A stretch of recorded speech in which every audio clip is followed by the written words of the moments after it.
In case اب آج میری وفات ہوتی ہے تو میں کہاں پر کھڑی پاؤں گی اپنے آپ کو؟ خود سے بھی تھوڑا محاسبہ ہم کر لیں کہ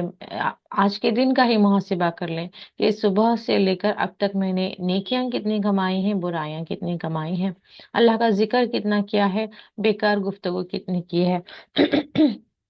اچھے کاموں میں کتنا وقت میں نے خرچ کیا ہے، اور بیکار باتوں میں، بیکار مشغلوں میں کتنا میں نے وقت خرچ کیا ہے، اور کتنا کچھ میں کر سکتی تھی، کوئی فائدے کا کام، کوئی نفع بخش کام، لیکن کتنا میں نے بس آرام کر کے یعنی کہ بغیر کوئی مطلب کہ میں نے اپنی صحت کو اور وقت کو ضائع کر دیا۔ تو ہر ایک کا ہمیں حساب تو دینا ہی ہے۔ اب یہ انسان سوچ رہا ہے کہ میں سو سو کر اٹھی ہوں، میں نے تو زبان سے کوئی برائی کی نہیں ہے، یعنی کہ آج تو میری کوئی برائی ہوئی نہیں، فجر کے بعد اب تک 10 بجے تک میں سو کر اٹھی ہوں، فجر تو میں نے پڑھ لی تھی، قرآن بھی میں نے پڑھ لیا تھا، مارننگ اذکار بھی کر لیے تھے، اب تک میں بس سو کر اٹھی ہوں، تو اب اس میں گناہ والی کیا بات ہے؟ نہیں، انسان کو ضرورت ہے تو ضرور سوئے، جتنا اس کو ضرورت ہے اتنا ضرور سوئے۔ ضرورت سے زیادہ سونا بھی صحت کے لیے اچھا نہیں، ضرورت سے زیادہ بولنا بھی اچھا نہیں، ضرورت سے زیادہ کھانا بھی اچھا نہیں۔ تو ہر ایک کام میں حساب دینا ہوگا، جب اللہ تعالیٰ پوچھے گا کہ تم نے وقت کہاں پر گزارا یا عمر کہاں پر گزاری۔ ہم یہ نہیں کہہ سکتے کہ سونے میں بہت زیادہ ہم نے سونے میں گزار دیا، صرف پکانے اور کھانے میں گزار دے، تو ہمارے پاس کچھ اچھا ویلیوبل ٹائم بھی ہمیں جو ہے گزارنا چاہیے، کہ کچھ علم ہم نے سیکھا، یا کسی کو علم سکھایا، کسی کو نصیحت کی بات کر دی، کسی کو صدقہ دیا، کسی کی خیریت پوچھ لی، یا کوئی اپنے ہی گھر کا کام ہم نے ایسا کیا جس سے ہمارے گھر والوں کو سہولت ہو جائے۔ تو یہ بہت ساری ہمیں پلاننگ کر کے ہماری زندگی کو گزارنا چاہیے، کیونکہ ہر ایک کا حساب کتاب، یعنی کہ ہر ایک کا حساب لیا جائے گا۔ وَإِذْ قَالَ إِبْرَاهِيمُ، اور جب کہا ابراہیم، اب اللہ تعالیٰ ایک اور طریقہ ہمیں بتا رہے ہیں، یعنی کہ ایک اور طریقے سے ہمیں سمجھانے کی کوشش کر رہے ہیں کہ کس طرح سے جو رسول تھے ان کی بھی زندگی میں کیا کچھ ہو رہا تھا، کیونکہ عام طور پر انسان ایکسکیوزز لیتا ہے نا، کہ میرے پاس تو علم ہی نہیں آیا، میں تو جانتی ہی نہیں تھی، میرے تو سسرال میں اس کی اجازت ہی نہیں، ہماری فیملی میں تو کوئی کرتا نہیں، ہمارے خاندان کا پریشر ہے ہم پر، ہم ایکسکیوزز بھی لیتے ہیں۔ تو اللہ تعالیٰ ہر ایک کے لیے، ہر ایک کی سچویشن کے لیے جو ہے اللہ تعالیٰ الگ الگ مثالوں کو دے کر ہمیں سمجھا رہا ہے کہ چاہے تم کہیں پہ بھی ہو، کیسے بھی حالت میں ہو، اگرچہ تمہیں اللہ تعالیٰ کی سے محبت ہے، اللہ تعالیٰ کے بندے تم بن کر رہنا چاہتے ہو، تو کوئی دشواری نہیں، تمہیں اپنی ان حالات میں تمہیں کوشش کرنی ہے، اور اللہ تعالیٰ کی طرف تمہیں آنا ہے، اور اللہ تعالیٰ کی مدد بھی تمہیں مل جائے گی۔ تو اسی کا ایک ہمیں مثال ہے کہ ابراہیم علیہ السلام، وَإِذْ قَالَ إِبْرَاهِيمُ لِأَبِيهِ آزَرَ، کہ جب کہا ابراہیم علیہ السلام نے اپنے باپ سے، اور باپ کا نام آزر دیا گیا ہے، أَتَتَّخِذُ، یہاں پر الف جو ہے حرف استفہام، یعنی کہ کوشچن کے لیے سوال، کیا، تتخذو تم بناتے ہو، اسنامن بت، جمع ہے سنم سنگولر، اسنام پلورل، آلہتن الہ کا پلورل آلہتن ہے، الہ ایک معبود کے لیے، آلہتن کئی معبود کے لیے۔ تو معبود کیا ہے؟ جس کی عبادت کی جائے۔ تو کہا، سوال کریں ابراہیم علیہ السلام، کیا تم بتوں کو اپنا الہ مانتے ہو؟ انی اراک و قومک فی ضلال مبین، بے شک میں دیکھتا ہوں تمہیں، ارا میں دیکھتا ہوں، کا تمہیں، وقومک قوم کا تمہاری قوم کو، فی ضلال مبین بڑی گمراہ، کھلی گمراہی میں۔ آ، دوسری جگہ جہاں واقعات اس کے لکھے گئے ہیں یا تفسیر میں ہمیں ملتا ہے کہ ان کے جو والد تھے وہ خود ایک بڑے، جسے پجاری کہتے ہیں نا، کہ یعنی کہ ان کے بھی عہدے ہوتے ہیں نا، تو مین پریسٹ تھے وہ۔ تو اور اس کے بعد میں آبویسلی ان کی ساری قوم جو ہے وہاں پر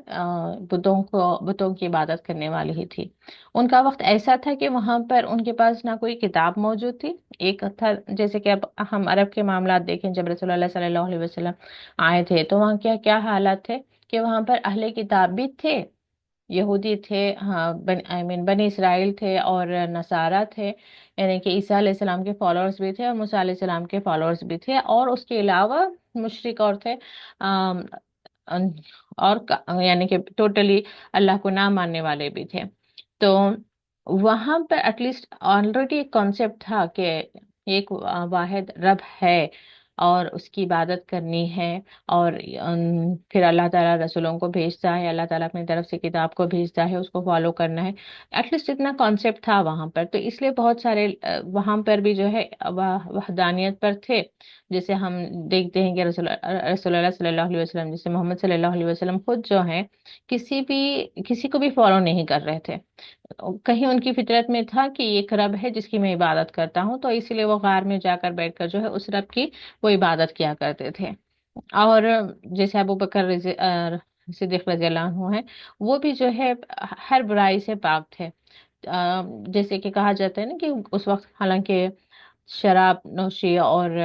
دوسرے بھی جو معاملات تھے عام تھے اس وقت، لیکن پھر بھی کچھ بندے اللہ تعالیٰ کے جو ہے وہاں پر ان برائیوں سے بچے ہوئے تھے، کیونکہ وہاں پر کانسیپٹ تھا حق اور باطل کا، گناہ اور نیکی کا، اور اللہ اور اس کے رسول اور اس کی کتاب، ایسے کانسیپٹس وہاں پر تھے.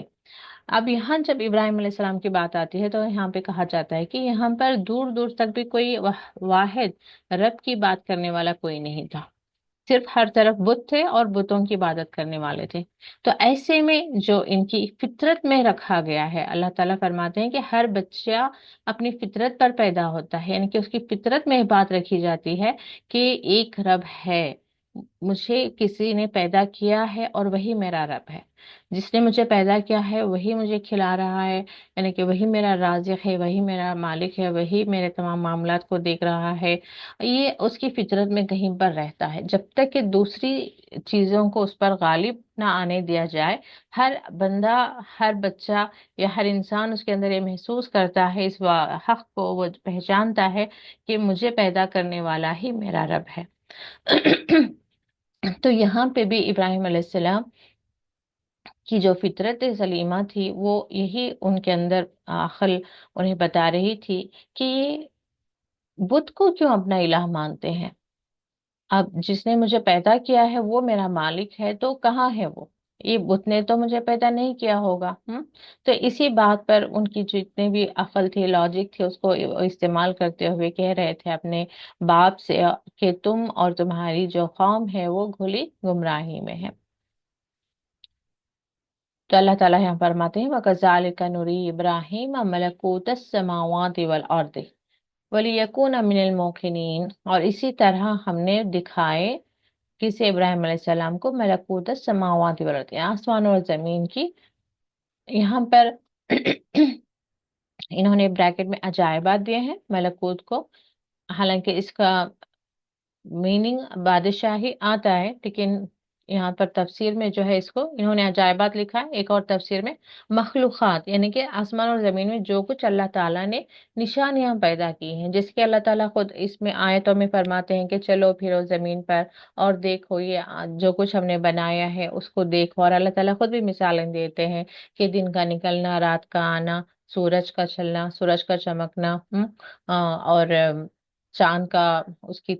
شکل کا بدلنا، یعنی کہ اس کی جو ایولیوشن ہوتی ہے اس میں، ان سب میں ہماری نشانیاں ہیں.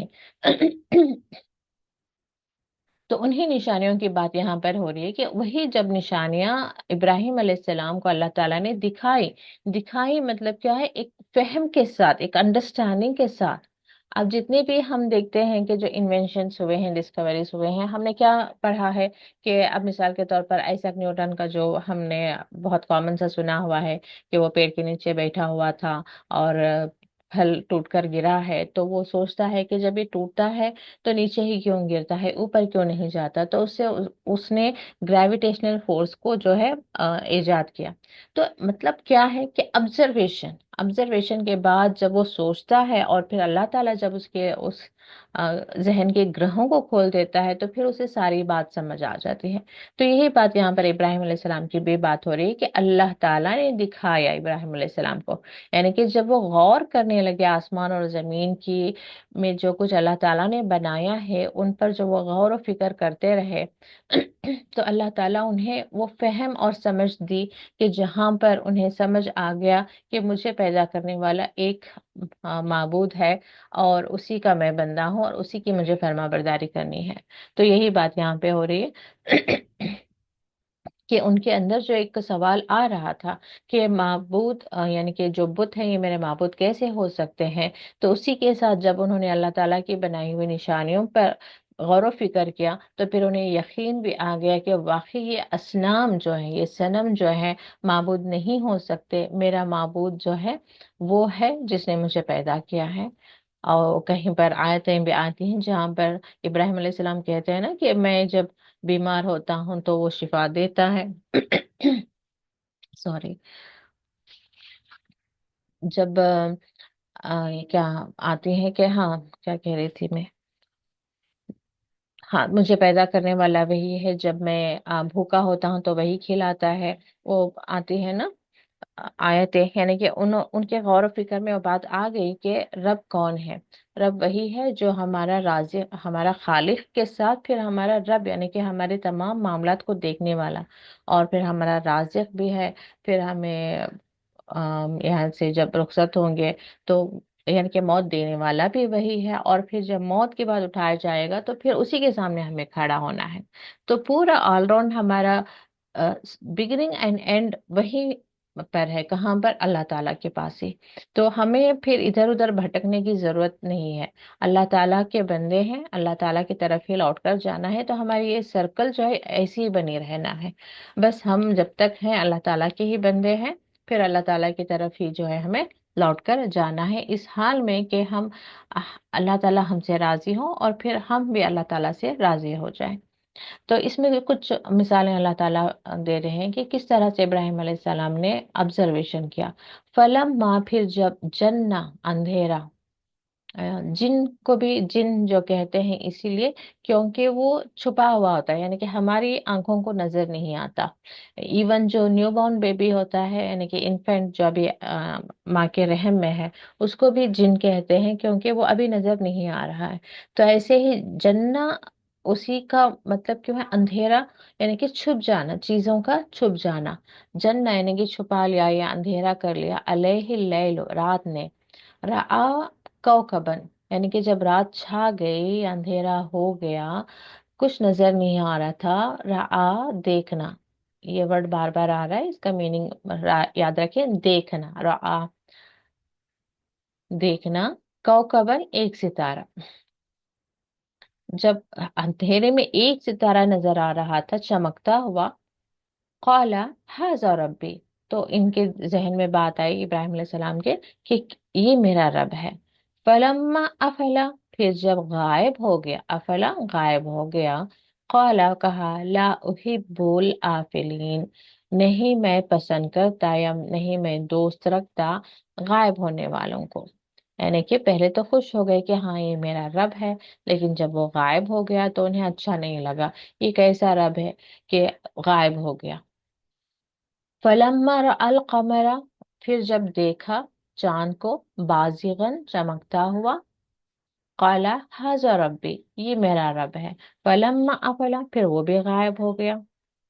قال لئن لم يهدني ربی، تو پھر اس وقت انہوں نے کہا کہ اگر نہیں تو نے ہدایت دی، لم نہیں، یہدینی ہدایت دی مجھے، ربی میرا رب، لأکونن، لا کو الگ کریں، الف کو الگ کریں، لا نہ پڑھیں، یعنی کہ کبھی آبزرویشن نہیں رہتا تو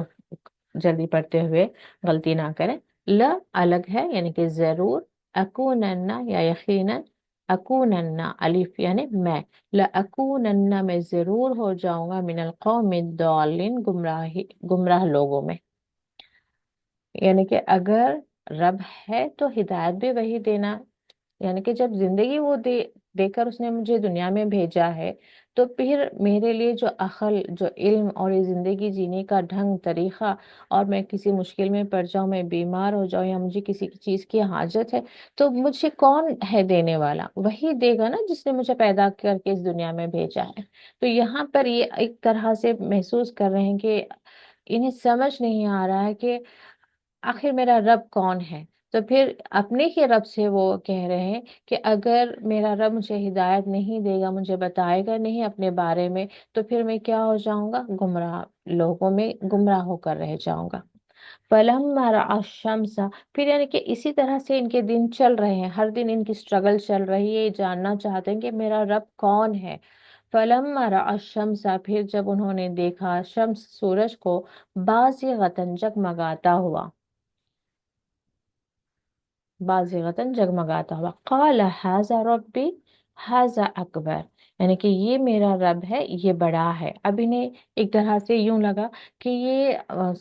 جو پہلے میں نے ستارہ دیکھا پھر چاند دیکھا، اس سے تو یہ بڑا ہے اور اس سے بھی زیادہ چمکدار ہے، تو یہ میرا رب ہے۔ فلما افلت قال یا قوم انی بریء مما تشرکون، پھر کہا کہ اے میری قوم، یعنی کہ وہ بھی غائب ہو گیا، سورج بھی غائب ہو جاتا ہے مغرب میں، تو کہا بے شک میں بری ہوں اس سے جس کے جو تم شرک کرتے ہو، کیونکہ آلریڈی ایسے لوگ جو اللہ تعالیٰ کو نہیں مانتے، وہ ان کے فرقے فرقے بٹے ہوئے ہیں، آج بھی ہم دیکھ سکتے ہیں، جسے ہم ستارہ پرست کہتے ہیں، اور کوئی چاند کی طرف بھی جیسے سورج دیوتا، ہم سنے ہوئے ہیں نا یہ الفاظ، اور چندر دیوتا، یعنی کہ ہر ایک کو معبود بنائے بیٹھے ہیں، تو ان کے قوم میں بھی شاید ان چیزوں کو وہ معبود بنا رہے تھے، تو کبھی لگا کہ شاید یہ والا، ابھی جیسے فرقے فرقے ہیں اس وقت بھی ہم دیکھیں، تو کبھی ہمیں لگتا ہے نا کہ ہاں یہ والا فرقہ شاید صحیح پر ہے، کیونکہ رسول اللہ صلی اللہ علیہ وسلم نے بھی کیا فرما دیا کہ 70 فرقے ہوں گے، لیکن وہ فرقہ جو میرے اور میرے صحابہ کے طریقے پر ہوگا وہ جنتی ہوگا۔ تو ہر فرقہ والا شاید اگرچہ مثال کے طور پر آپ کوئی نیو مسلم بنا ہے، تو اگرچہ اس کو کسی فرقے میں رہنا ہے تو اس کے ذہن میں سوالات تو پہلے یہی آ رہے ہوں گے نا کہ اتنے فرقے ہیں، اس میں سے کون سا فرقہ صحیح پر ہے، کون سا فرقہ ہدایت پر ہے، کون سا فرقہ راہ راست پر ہے، تو ون بائی ون اس کے ذہن میں بات آئے گی کہ شاید یہ صحیح ہے، پھر انہیں جب اس میں کوئی کمی بیشی لگے گی، کوئی بدعتیں کوئی رسومات کرتے ہوئے سے نظر آیا، تو پھر وہ کہے گا کہ نہیں نہیں یہ فرقہ نہیں ہو سکتا صحیح پر، یہ فرقہ شاید کہ صحیح ہو۔ تو ایسے ہی جب کوئی اسٹرگل کر رہا ہے، جاننے کی کوشش کر رہا ہے، تو انہوں نے جس کو معبود بنا لیا تھا ادر دین وہ جو بت تھے، تو انہیں یہ سوچ رہے تھے کہ ہاں ہو سکتا ہے کہ یہ صحیح معبود ہو، وہ حق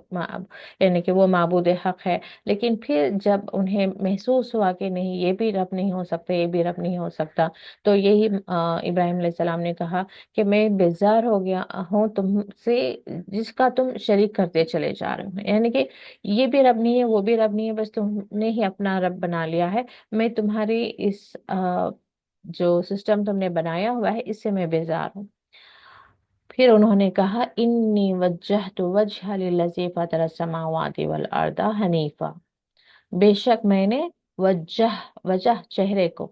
چہرہ کیا، تو یعنی کہ میں نے وجہ میرا چہرہ، للذی اس کی طرف، فطرہ جس نے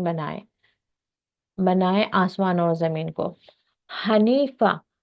ایک رخ ہو کر، اردو میں ہم لکھیں گے تو پہلے یہ ادھر آ جائے گا، حنیفہ ادھر آ جائے گا، یعنی کہ بے شک میں اپنا رخ، اپنا منہ ایک رخ ہو کر، ہوں یعنی کہ سینٹنس بتا رہے ہوں کو عربی میں تھوڑا اس کا جو ورڈز کا جو کیا کہتے ہیں کمبینیشن ہے، تھوڑا اس طرح سے رہے گا کہ ایک ورڈ جو ہے امپورٹنٹ ورڈ ادھر چلا جائے گا، یعنی کہ امپورٹنٹ ان دا سینس ہمارے اردو کے اعتبار سے، کہ بے شک میں رخ کرتا ہوں، یو کین سے حنیفہ، اپنا وجہ تو اپنا چہرہ، وجہیا میرا چہرہ، یعنی کہ اپنا رخ، چہرے سے مراد یہاں پر حالانکہ اس کا لٹرل میننگ چہرہ ہو سکتا ہے، لیکن چہرہ ہے، لیکن چہرے سے مراد کیا ہے، پوری اپنی پرسنالٹی کے بارے میں بات ہو رہی ہوتی ہے، کہ میں اپنا چہرہ مطلب کیا، اپنا فوکس، کیونکہ مجھے اپنا یعنی کہ جس چیز کو میں دیکھ رہی ہوں اس کے لیے میرا پورا چہرہ مجھے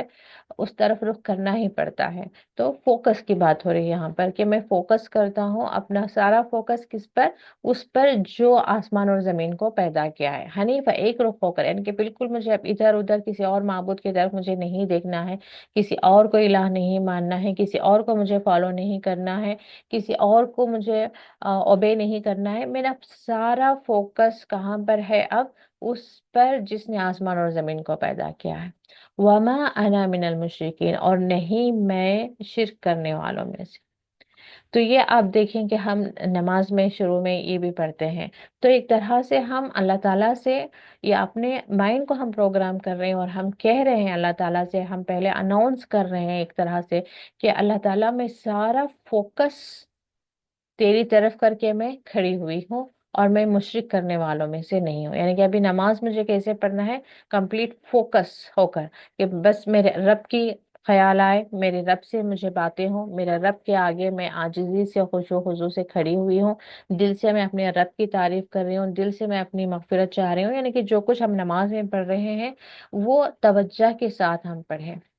اور اس کے بعد میں ہم نے کیا کہہ دیا کہ وما انا من المشرکین، میں مشرک نہیں ہوں۔ مشرک یعنی کہ شرک کرنا، شرک کس میں؟ اللہ تعالیٰ کی عبادت میں، اللہ تعالیٰ کی اللہ تعالیٰ سے محبت میں، اللہ تعالیٰ کے سے خشیت میں، اللہ تعالیٰ کی فرما برداری کرنے میں، اگر ہم دوسروں کو شریک کر رہے ہیں، یا پھر ہم یہ کہنا چاہ رہے ہیں کہ ہم شریک نہیں کریں گے، یعنی کہ تیری عبادت کریں گے کسی اور کی نہیں، تیری فرما برداری کریں گے کسی اور کی نہیں، تجھ سے سب سے زیادہ محبت کریں گے، اس کے بعد دوسروں سے محبت ہوگی، اور تجھ سے زیادہ ہم خوف کھائیں گے، تجھ سے زیادہ ہمارے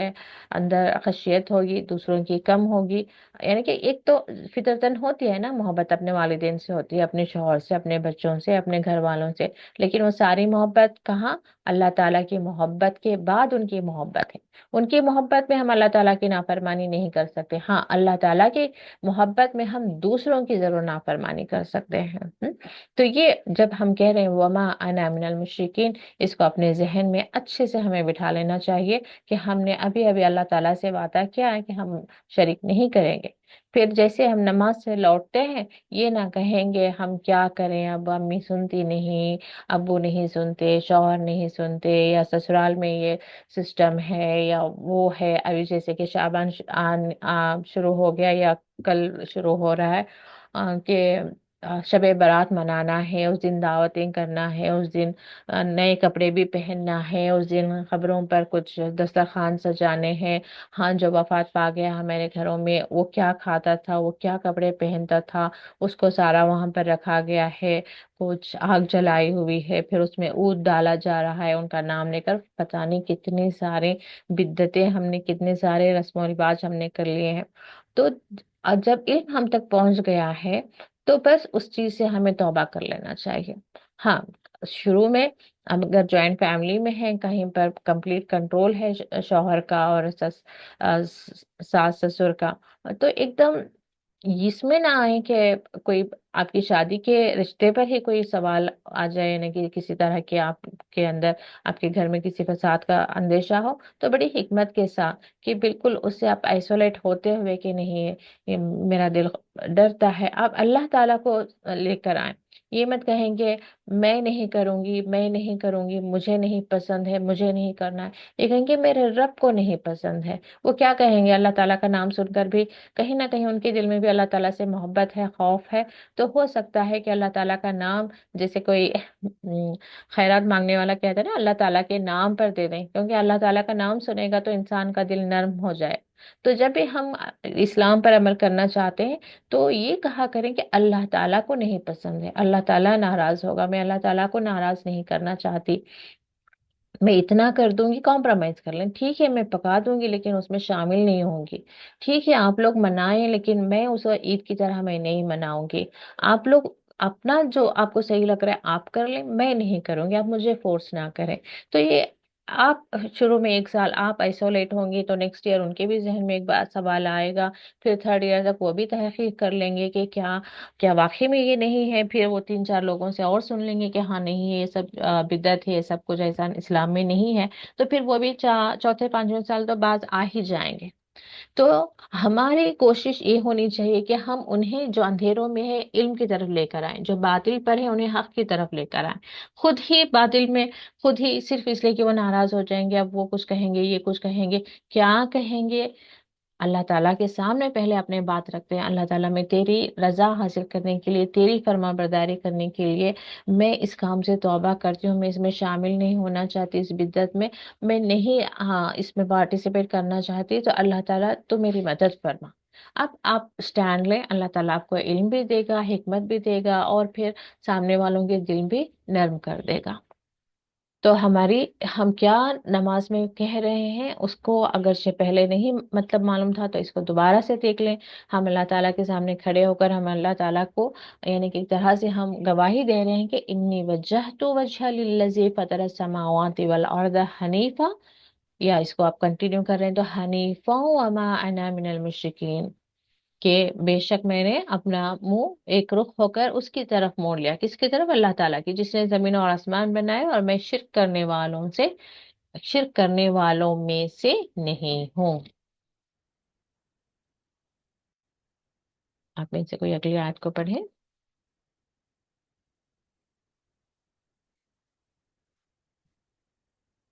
جی فرحا. السلام علیکم ورحمۃ اللہ وبرکاتہ. آپ وعلیکم السلام ورحمۃ اللہ وبرکاتہ. خیریت فرحا؟ خیریت کیا آپ؟ الحمد للہ. آپ خیریت کیا؟ آپ جی گھر جی میں سب اچھا ہے؟ الحمد للہ سب خیریت سے ہیں. بچے سب ٹھیک ہیں؟ جی الحمد للہ. جی پڑھو آپ. جی اعوذ باللہ من الشیطان الرجیم. بسم اللہ الرحمن الرحیم. وحاجه قومه قال أتحاجوني في الله وقد هدان ولا أخاف ما تشركون به إلا أن يشاء ربي شيئا وسع ربي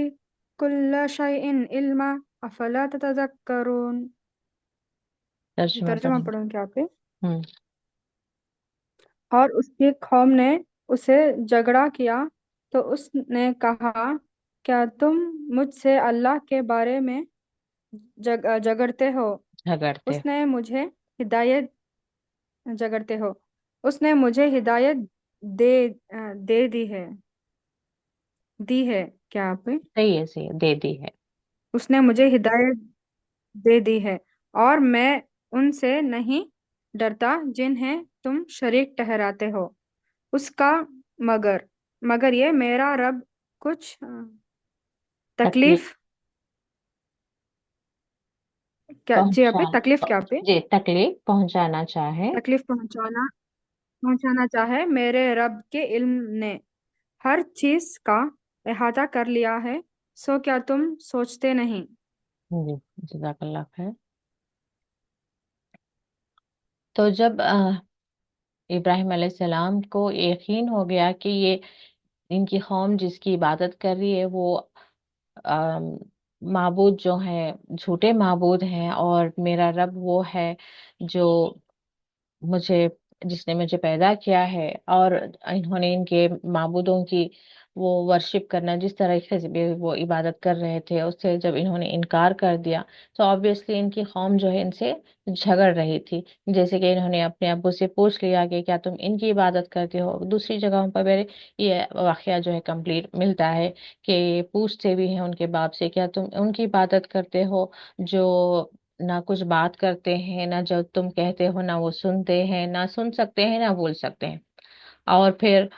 وہ بھی واقعہ ہمیں معلوم ہے کہ سبھی بتوں کو انہوں نے توڑ دیا تھا، پھر ایک بڑے بت کے ہاتھ میں کلہاڑی دے دی تھی. تو سب جب پوچھتے ہیں تو یعنی کہ ان کی قوم کو بتا رہے تھے بار بار کہ یہ معبود نہیں ہے، تو اس پر ان کی قوم کیا کر رہی تھی؟ ان سے جھگڑا کر رہی تھی کہ تم ہماری معبودوں